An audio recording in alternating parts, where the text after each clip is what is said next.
Imagine a heist so massive, so meticulously planned, that it didn't target a bank vault. No, it targeted something far more valuable. It stole the futures of millions. Today, we're doing a deep dive into the absolute catastrophic compromise of India's biggest medical entrance exam, NEET-UG 2026. Because you see, this isn't just your standard story about a leaked test paper. This is a cinematic-level digital heist, a syndicate operation that literally brought an entire national education system to its knees. Picture this. It's the night of May 2nd, 2026. You're in a cramped PG hostel in Sikar, Rajasthan. It is the absolute 11th hour, the eve of the exam. A father gets a WhatsApp ping from his son who's studying all the way down in Kerala. He opens it, and there's a file attached with a chillingly casual instruction. Here are the 300 questions for tomorrow. With that single digital ping, the integrity of a nationwide test was just entirely shattered. By the next morning, those highly confidential questions were spreading like wildfire, casually passed around to students in that very hostel. Now, to really grasp the gravity of this, look at the scale. 2,279,000. Over 2.2 million aspirants sat for this exam. We're talking about kids who gave up their sleep, their social lives, practically their entire youth, just grinding for this one day. And in a matter of seconds, because of some shadowy syndicate, all those years of intense sacrifice were thrown into jeopardy. The sheer overwhelming anxiety this unleashed across the country, honestly, it's hard to even put into words. Part 1. Anatomy of a Scam.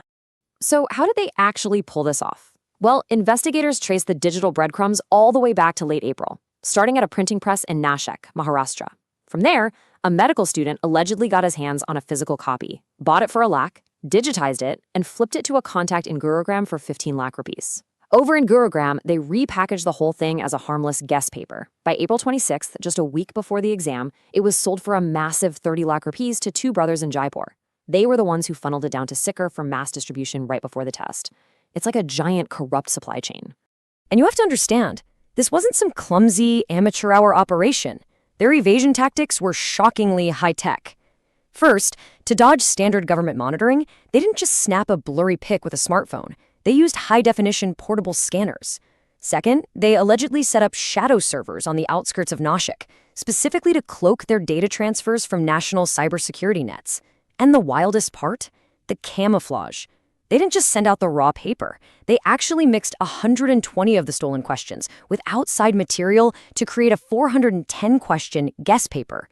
It was designed to look exactly like a standard coaching institute mock test, so authorities wouldn't even blink twice if they saw it. But, the truth always has a way of coming out.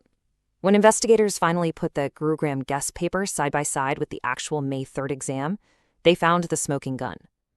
Out of the 180 total questions on the real NEET exam, exactly 135 were a perfect match. I mean, let that sink in for a second.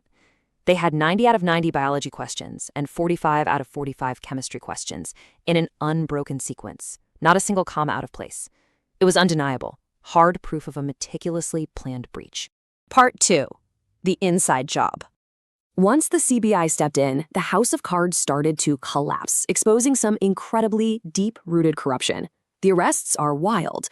They picked up P.V. Kulkarni, a former college principal who, get this, was shockingly working as a contractual chemistry expert for the National Testing Agency itself, the NTA. He allegedly exploited his inside access to create PDFs of the confidential material. Then there's Manisha Mandhare, a tutor in Pune. She was allegedly running these secret underground classes where students were paying lakhs just to sit and dictate the exact questions and answers into their notebooks. And of course, Mangilal and Dinesh Viral from Jaipur, the brothers accused of dropping 30 lakh to buy the paper and act as the major regional kingpins. Now, sticking strictly to the facts reported in our sources, things get incredibly murky at this stage. Reports indicate that one of the accused distributors, Dinesh Viral, actually holds affiliations with a political youth wing, complete with photos alongside state education ministers.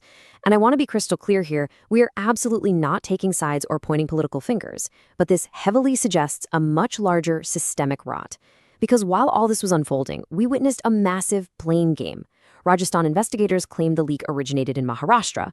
Maharashtra police immediately fired back, calling those claims completely baseless. And the NTA? Well, they initially denied a widespread leak even existed at all, claiming it was just an isolated PDF. Part 3. Systemic Collapse. When you pull back the curtain, the institutional failure here is just glaring. The NTA was tasked with handling nearly 23 lakh candidates all at once. But guess what their actual secure, computer-based testing capacity was? Only 1.5 lakh students per day. Because of that massive, glaring infrastructure gap, they were forced into a vulnerable, archaic physical pen and paper model. And look, physically trucking paper booklets across a country as vast as India, you're just creating endless touch points for theft.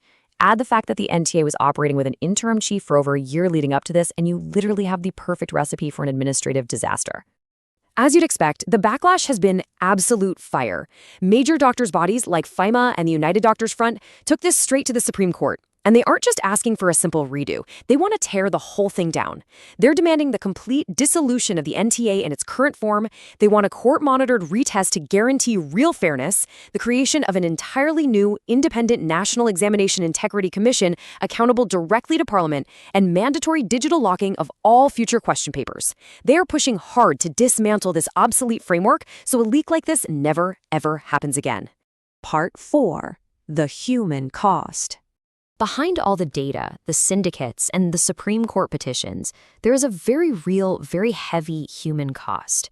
Families poured their life savings into coaching centers. Teenagers locked themselves in their rooms, sacrificing their mental health, only to be entirely bypassed by a few individuals with deep pockets and the right connections. But as one of the sources wisely points out, in these incredibly dark moments, it's so vital to remember, exams are not your entire life. There are 100 different fulfilling paths out there that don't hinge on a single broken test. It is a harsh, painful reminder to always have a plan B when the very system you trusted lets you down.